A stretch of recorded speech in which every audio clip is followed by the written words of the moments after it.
Contradiction in truth. Happy is the man that findeth wisdom, and the man that getteth understanding. Proverbs 3:13. I pointed out many times that unless you discern that which is false, you will never understand what is true. The false is the trap that holds you bound. The truth sets you free. If you do not discern that which is false, you will never be free. How true that is. If you have a belief in your mind, is it not a belief? It is not reality. An idea of reality is not reality. If you are not consciously aware of all the movements in your mind, if you are not consciously aware of your reactions to things external to yourselves, you will be caught up in them continuously. But if you are aware of your reactions to conditions external to yourselves, you will not be conditioning yourselves, because you can free yourself because of the truth. And the truth is this, that it cannot be conditioned in any way whatsoever. It never has been conditioned and never will.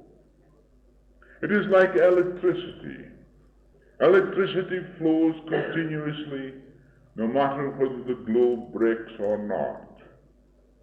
You cannot destroy electricity in any form whatsoever, neither can you destroy reality, which is life.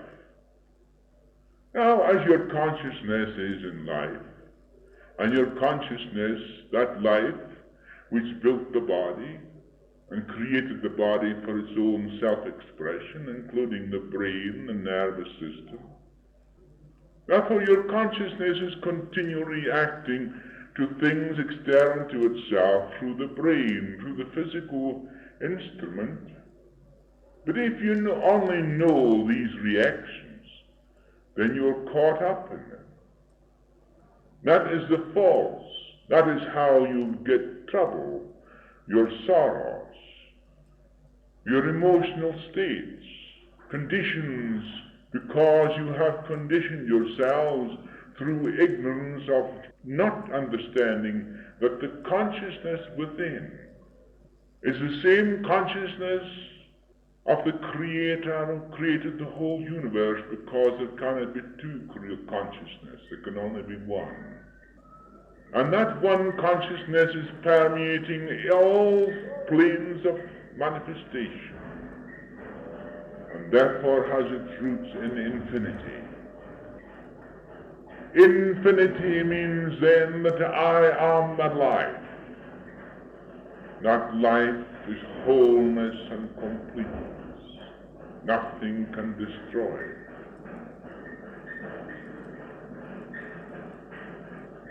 Freedom is complete pliability of mind in which there is no fixation of ideas. If you discern that through education, philosophy, public opinion, tradition, and religion, you create a limited state of mind in which you are bound, then you can free yourselves only when you discern the fact that through these things you have been bound. But if you don't discern the fact that through these things you are still bound with them. Discerning the false enables you to destroy the false. But if you hold fast to your ideas, this is but a belief that binds, and there can be no freedom of truth. Only when you can deny the self and dissolve it can the truth stand free and unconditioned in you. That is the self. You condition the self. The self is conditioned by itself. Remember that there is always this separate self, the individual self that is continually conditioning itself, by itself, through itself, by its reactions, by its ignorance. If you can comprehend that truth, then you can see the error, and by understanding the error, it will dissolve away into nothingness where it belongs. Just when you find the error in a sum and it is corrected, where does the error go to? It doesn't go anywhere, does it? It just disappears. So does these false conditions in you do the same thing. Freedom does not come from rebelling against the conditions and miseries we create. Neither can freedom come through trying to escape from them. For there is no escape except through understanding the cause. The self is the cause. Therefore, an understanding of the self is paramount. The truth then sets us free. But there is no use of saying the truth shall make you free. That is just a platitude in your mind. It's of no value to you. Has it been of any value to you in the past? I asked you to think about the words, the truth shall set you free. You've often said these things, haven't you? But what has it been to you? Just a platitude, an idea.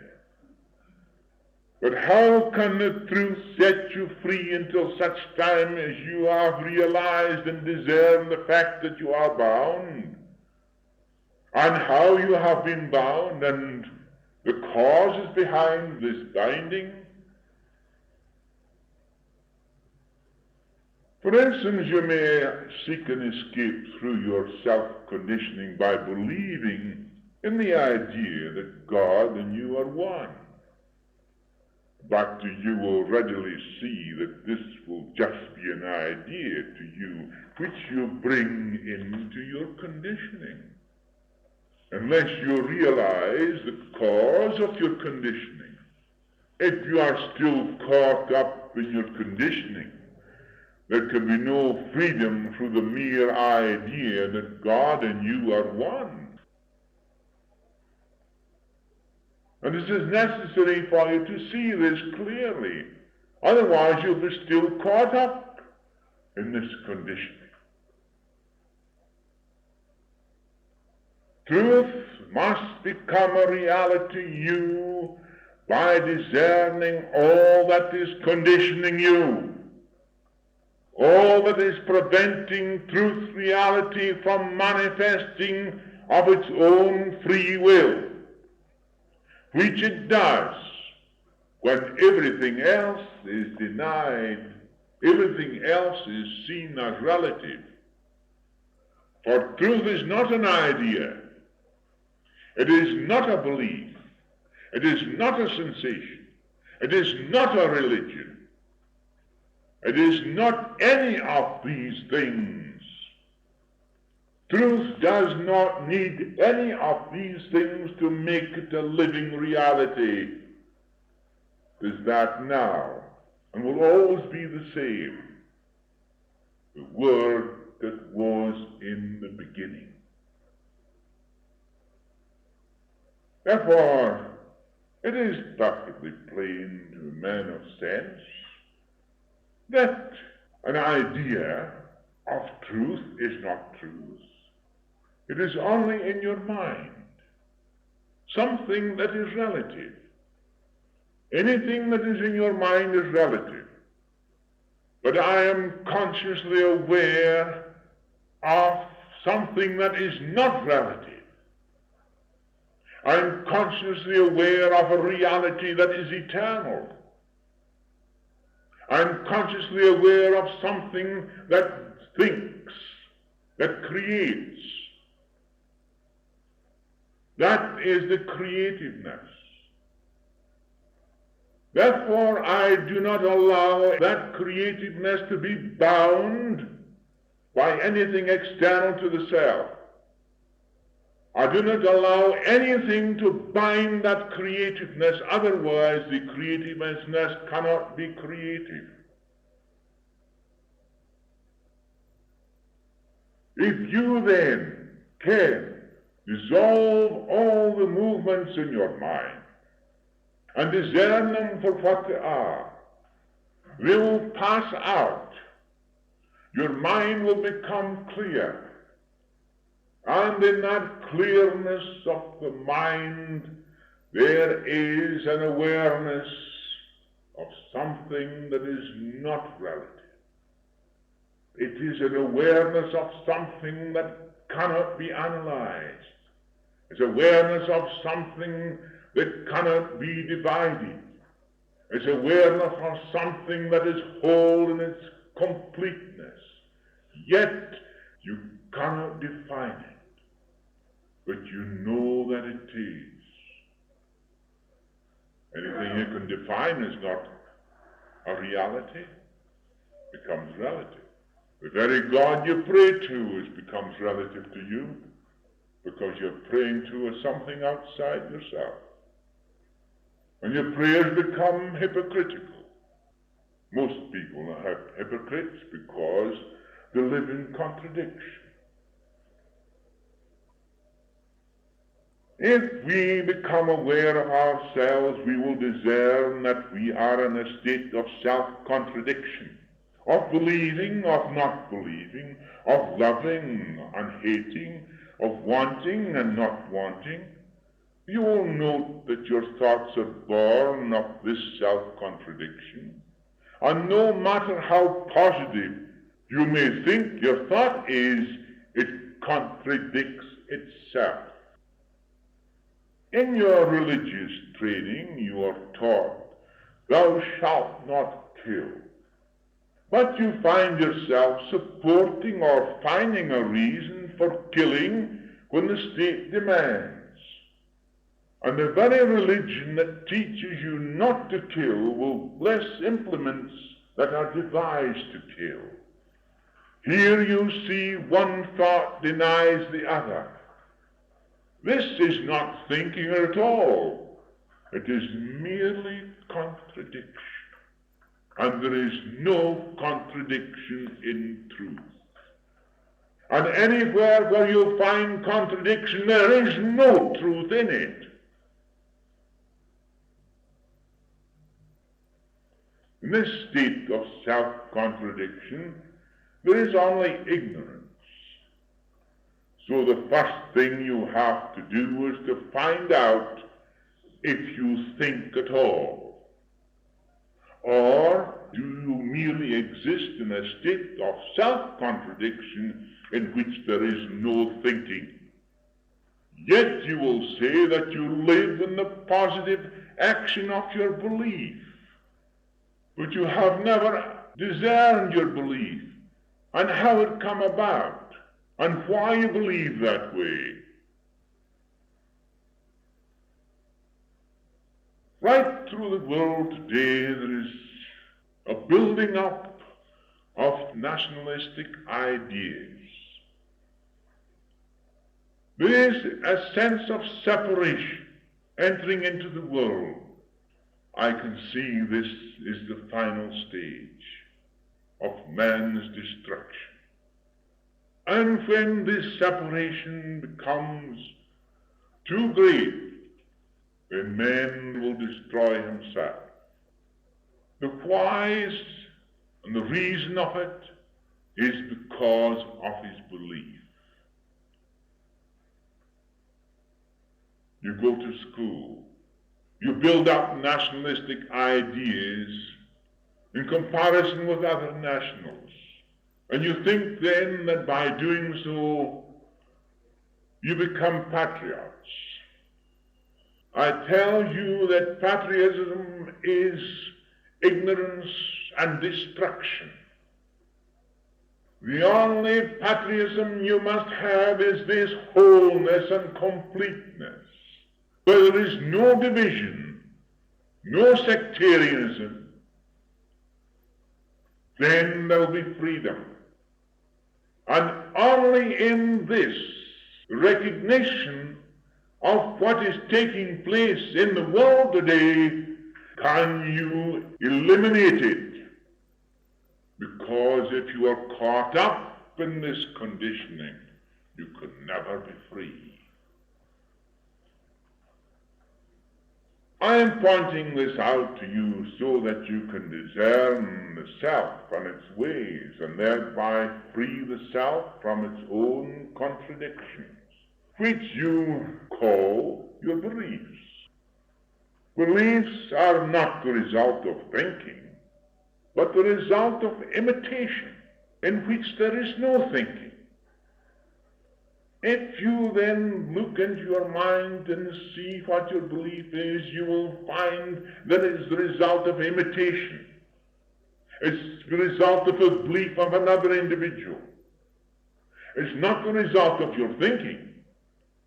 Because if you had the capacity to think clearly, you discard all these beliefs and allow completeness and wholeness to manifest itself. For instance, if you have a belief which you feel is a limitation based on fear, you seek another belief which you think frees you from such limitation and fear. But you have only substituted one prison for another. You are still not thinking, discerning that which is false. If you look into your mind, you will see that you are living in a state of contradiction. There can be no freedom in a contradictory state of mind. If you are actively desiring peace, yet actively creating war, actively longing for happiness while creating sorrow, loving yet hating, if your mind is in contradiction, then there can be no thinking in the true sense of the word. There is only one possible approach to understanding, and that is in the complete denial of everything. Then truth stands free, unlimited, and whole, indivisible. In other words, unless you can put away your mother, your father, your sister, your brother, your husband, your wife, and your children, and even your own life, you cannot be a disciple of mine. Unless you can put away all sense of separation and division, you can be no disciple of the Christ. You look upon then your relations as near to you. But is not the life that is in everyone the same? Jesus was showing his disciples the one life in every person, showing that they must give up all separation, all division, and only see the Christ that is complete and whole, the only begotten Son of the Father.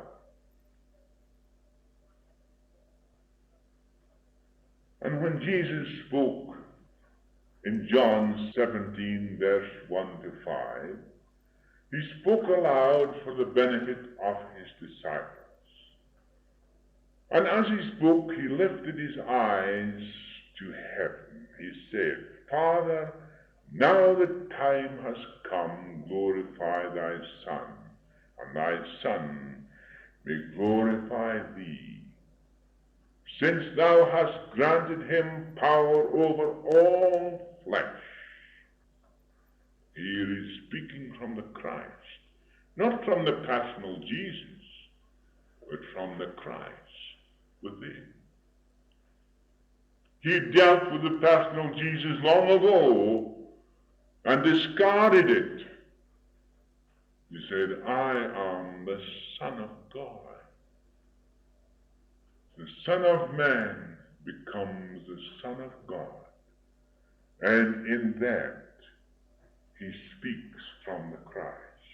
And if we see in his words, when we know the truth about it, we will see that he's continually speaking from the Christ and seldom from the personal self, the Jesus, because he had dissolved that away. He'd found what the self was in his 40 days in the wilderness. And this is life eternal, that they know thee, the only real God, and him whom thou hast sent, even Jesus Christ. I have glorified thee on earth by accomplishing the work thou gavest me to do. Now, Father, glorify me in thy presence with the glory which I enjoyed in thy presence before the world began. Here he shows the eternal life that had no beginning, that existed before the world came into existence at all. The world is a relative thing. The life that created it and manifested in the world is not a relative thing. It existed before the world began, and this the Christ knew. Here Jesus was revealing the only reality in the living Christ of God that existed with God, which I enjoyed in thy presence before the world began. The Word that was with God, and the Word that was God, and the Word that manifested in the flesh. This was the invisible truth, and the only living truth, the indivisible truth, the truth that cannot be divided, and the only living truth, and the only true God. He spoke in relative words because there was no other way he could explain things. But his words convey to me the meaning of what that inner knowing he had. And it conveys to me the very same knowing that I have. Therefore I knew that he spoke from the Christ. And no one can read the words of Jesus until they have reached that stage within themselves where there is no separation, no division, and whether discern all that is false. Even if you live in the world of falseness, even you live among all the petty things that surround you, only little people are concerned with little things. Your vision must be great, beyond the horizon. There you will find true being. Therefore, it was not a belief, but a complete understanding of reality in which there was no separation. Therefore, I am the truth, the whole truth, in which there is no contradiction, for I have discerned all illusion. This is the Christ talking, free from all that hinders the true expression. You may live in illusion, but you must understand what it is. If you're not caught up in the illusion, it makes no difference to you. It is when you are caught up in these things that worry you. Your little mind runs around those little things. The little emotions and petty things worry you every day. Why? Because you have not seen that vision that is of value to you, the true vision. Vision beyond those small petty things. And remember what I said to you. Little people are concerned with little things. Get your minds out of it into that horizon so that you can reach up and understand that the Christ dwells in every living soul. And that's the only reality in every living being. In John 17:6-8, Jesus says again, I have made thy name known to the men whom thou hast given me from the world. Thine they were, and thou givest them to me. And they have held to thy word. They know now that whatever thou hast given me comes from thee. So you see here, it shows that he relied completely on God within and no outside source.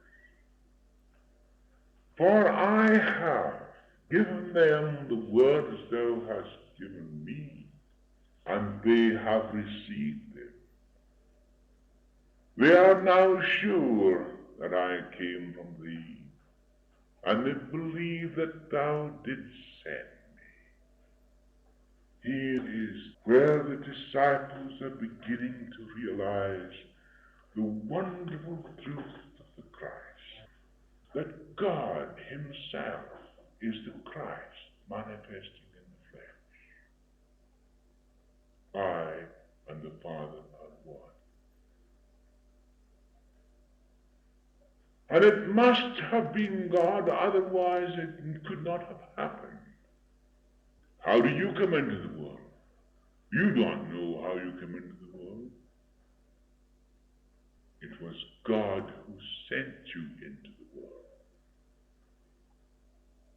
And the purpose was to bear witness unto the truth, the whole truth and nothing but the truth. But what do? You bear witness to all that is false and untrue. The word meaning the revelation that the Christ and the Father are one as a whole in which there is no division, no contradiction, no separation. They now know, they have now understood. I have given them the words thou givest me, the separate utterances which Jesus gave to his disciples to make up the full revelation of the wholeness of God the Father, and that there is nothing else in reality. That during his time he taught them, and the various utterances was the completeness. And we will read back and you will see how complete those words were. Even when Philip didn't understand, he said, it's the Father we want to see. He said, Philip, have I been teaching you this long while, and you know not what I say still? Know you not I am in the Father, and the Father is in me? In John 17:9-11, I pray for them, not for the world, but those whom thou hast given me do I pray, for they are thine. Oh, mine is thine, and thine is mine. And I am glorified in them. He was talking about the Christ. Christ was glorified in his disciples. I am to be in the world no longer, but they are to be in the world. I came to thee. Holy Father, keep them by the power of thy name, which thou hast given me, that they may be one, as we are one. The power of thy name, completeness, wholeness, love, compassion. The name of God is love.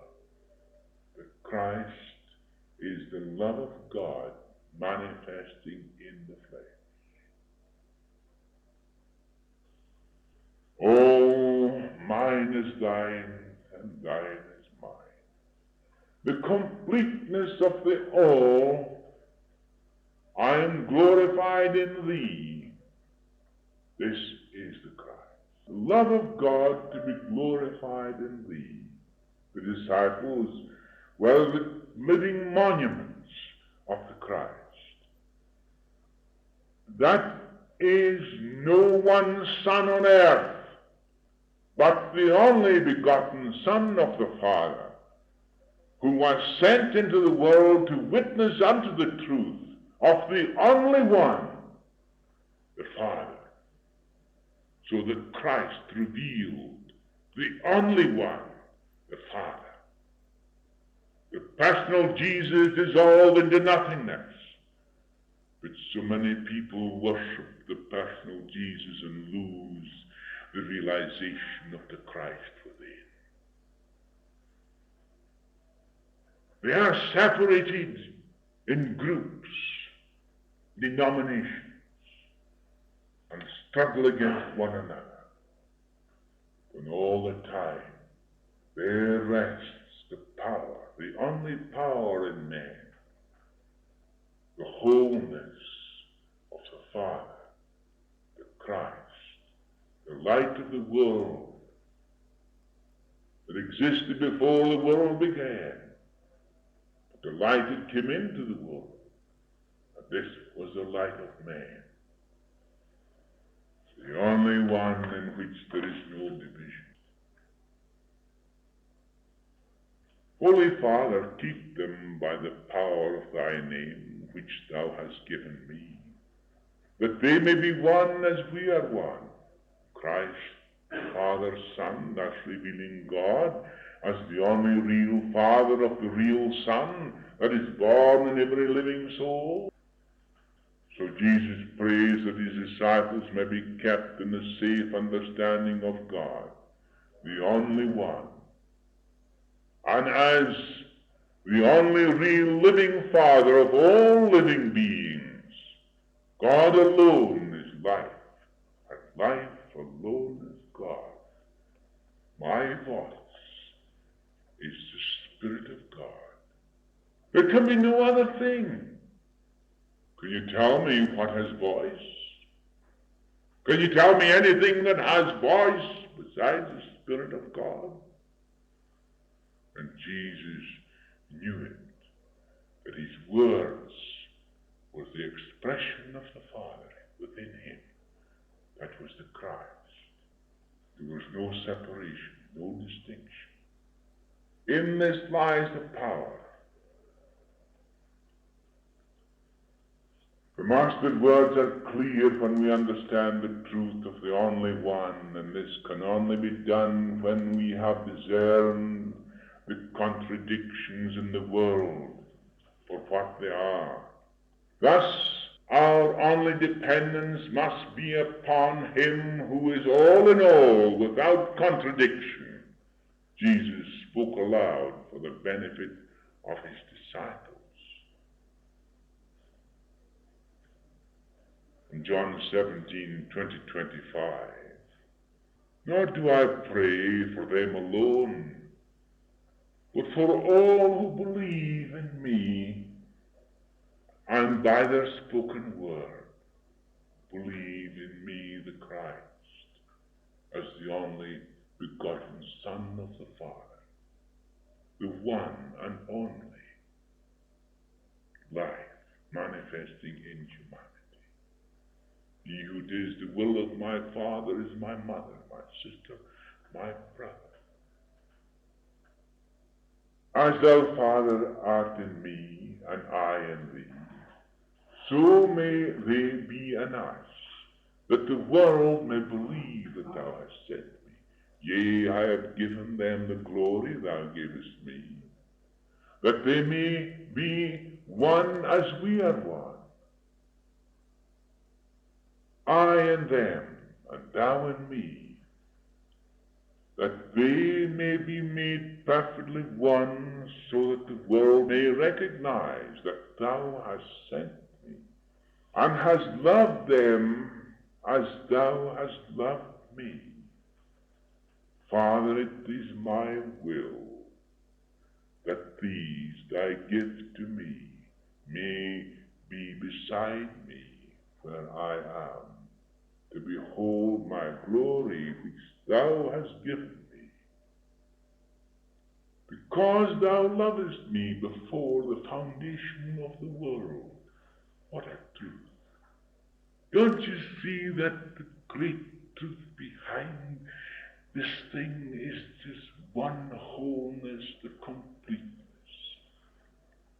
the love of God manifesting himself into the world through the Christ, which is his Son. O just Father, though the world has not known thee, I have known thee, and these have known that thou hast sent me. So I have declared, so will I declare thy name to them, that the love with which thou hast loved me may be in them, and I in them. May they all be one, for thou, Father, art in me, and I in thee, so may they be in us. This means the oneness of the Father, the Christ, the one life, the one being, made perfectly one, meaning to realize that separation was false and was the evil in the world. And this separation in the world today is the falseness and the evil in the world that man is caught up in. Separate and distinct nationalities, separate and distinct ideologies, separate and distinct religions. All these are false. All beliefs, antagonisms, strife, war, and misery. And what brings it about? Just the ignorance of man. Separation is the devil in the world, and the devil does not exist as a reality, only as illusion. But mankind is caught up in this illusion, and he destroys himself. The contradiction that separates man from man and man from God. It is this that we must discern not only in the superficial layer of consciousness, but in the deeper layer of consciousness. This must be established so that there can be no contradiction in thought. Man must attain this perfect state, this completeness. This will enable the world to learn of the only one, the Father, as the only living being in all, and that love alone was the divine name. So will I declare thy name to them, that the love with which thou hast loved me may be in them, and I in them. What a glorious benediction. Just think of it. When I say these words, just think how wonderful they are. So will I declare thy name to them, that the love with which thou hast loved me may be in them, and I in them. The love of God, so that the disciple would not be separate and distinct from any person, that he would not see one person different from another, that he would see only the Christ, the life of God manifesting in humanity. Do you see that? Search in your own minds and you will see how far you are from it. What a glorious benediction, what words to convey the secret of the heart of God to man. For there is no contradiction in the love of God. The Father does not love one and hate another. The parable of the prodigal son reveals this great truth. Both sons were treated alike. Even the son who had strayed away and wasted his life and riotous living, the father did never chastise him, never said, "You're a bad boy. What you've been doing with what I gave you?" He put his arms around his shoulder, welcomed him home, killed the fatted calf, and all were merry. It was only the brother that chastised, even the father. He then was angry because of this person come back and hearing everything that was merry. And when he found what had happened, he wouldn't go in. So the father came out and says, "What ails you, son?" He says, "Why? This rascal has come back home and you've killed the fatted calf and everybody is merry. And here I am. I can't even get a kid to make merry with my friend." He says, "My son, all that is mine is thine." But he couldn't go in because he had animosity. Where there is happiness and joy and pleasure, there is truth. Where there is merriment and laughter, there is truth. Truth is not hidden behind a cloak, walking so slowly down the street, thinking, standing.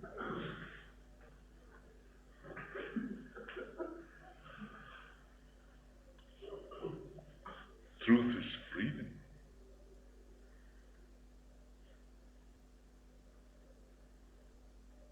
Here Jesus does away with all that separates man.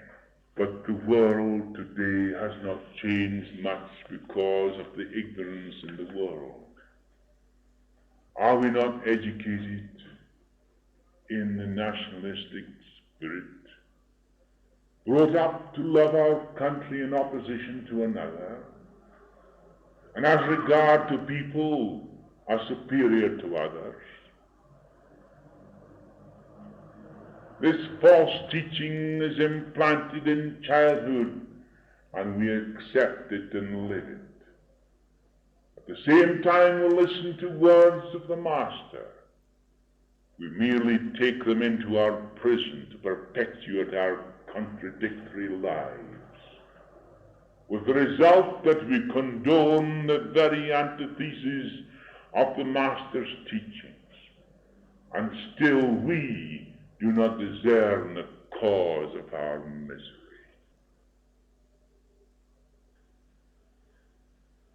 When I was home in England there, I saw a certain amount of snobbery. But whenever I saw it, I put my foot on it. It didn't catch up with me. I never said, "Your Highness, this or that, or Your Lady, or my Lord." I said just no and yes. "Yes, my dear. Yes, what can I do for you now?" What is the difference between a human being? There is no difference between one human being and another. And I stand on that and will remain like that as long as I live on this earth. If you knew who I saw and spoke to in that way, people would be surprised. Now, supposing that you met the king and you didn't know he was the king, and he's an ordinary person. You came in conversation with him and you talked about everything with him and you were quite happy in conversation. And somebody whispered into your ear, "You know that's the king you're talking to?" "Oh, is that so? Oh, your majesty, I'm so sorry." "You fool, you stupid ass.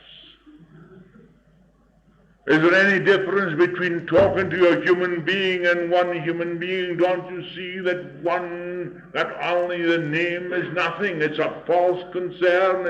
It is not truth. Freedom of the truth must be free from all these things. These things are false, belong to the human mind, the mortal mind that is steeped in ignorance.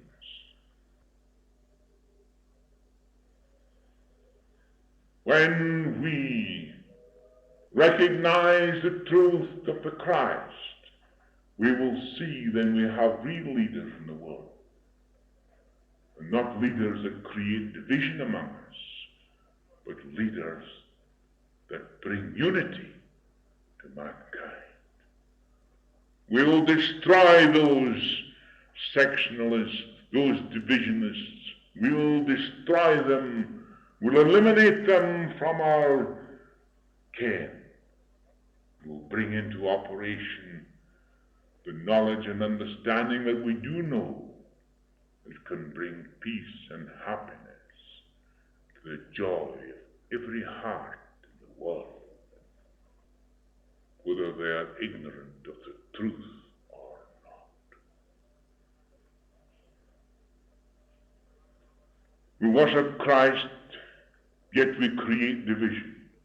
We create war, misery, starvation, and death.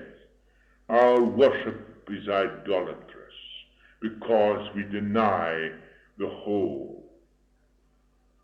What we must do is to deny everything else but the whole. Even the denial of our own separate life must be accomplished before truth can live in our mind heart. Denial of human unity breeds endless wars, brutalities, economic and social division, and tyranny. We may understand this intellectually, but are still caught up in tradition, opinion, fear, and separation. Yes, you may understand that intellectually, but intellectualism and emotionalism belongs to the self. Realization of the truth is a spiritual thing, belongs to the Christ, the only living expression of God in mankind.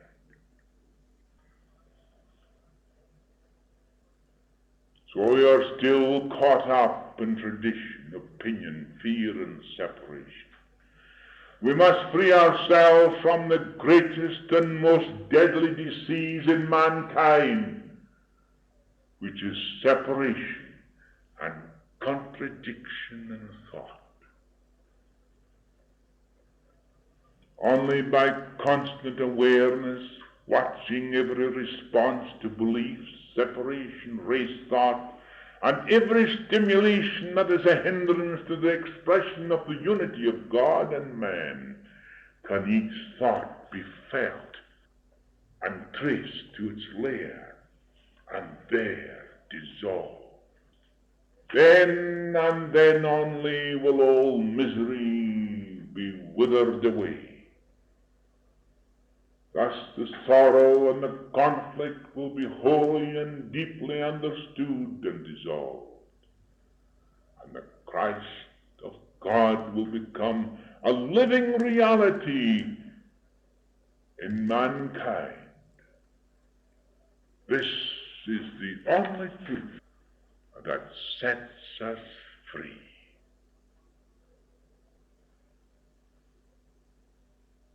Benediction. O Eternal One, Thou art forever present. When we love Thee, we love Thy creation, for Thou art that, because all is Thee. Let us learn that contradiction is ignorance, but true thinking is the path to freedom. When once we have truly seen the Christ, Thy only begotten Son, the only one in all, then we have denied all else but Thee. O perfect One, in the bloom of my first love, I lost all sense of self. In this love for Thee, O Blessed One, we are set free.